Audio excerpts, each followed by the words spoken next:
আসসালামু আলাইকুম। থ্যালাসেমিয়া রোগীর হোমিওপ্যাথিক চিকিৎসা কেন করাবেন?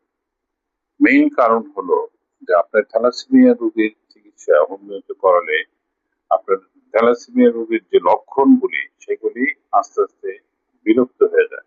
অর্থাৎ হাড় মোটা বা মাথা বড় হওয়া, পেট বড় হওয়া, প্লীহা শক্ত হওয়া, জন্ডিসে আক্রান্ত হওয়া এই লক্ষণগুলি আস্তে, আস্তে চলে যায়।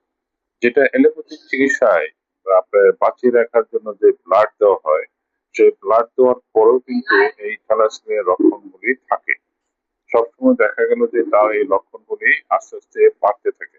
একসময় দেখা গেল প্রতি মাসে রক্ত ২ বারের জায়গায় ৩ বার ৪ বার পর্যন্ত রক্ত দেওয়া লাগে। কিন্তু একটা নির্দিষ্ট পর্যায়ে রোগীর জীবনের অবসান হয়। কিন্তু হোমিওপ্যাথিক চিকিৎসায় সেই জিনিসটা থাকে না। এবং দীর্ঘদিন অর্থাৎ তাদের স্বাভাবিক কাজকর্ম সবই চলে এবং পাশের বাসার যে প্রতিবেশী সেও বুঝতে পারবে না যে আপনার বাচ্চা বা রোগী থ্যালাসেমিয়া আক্রান্ত। সুস্থ থাকবেন।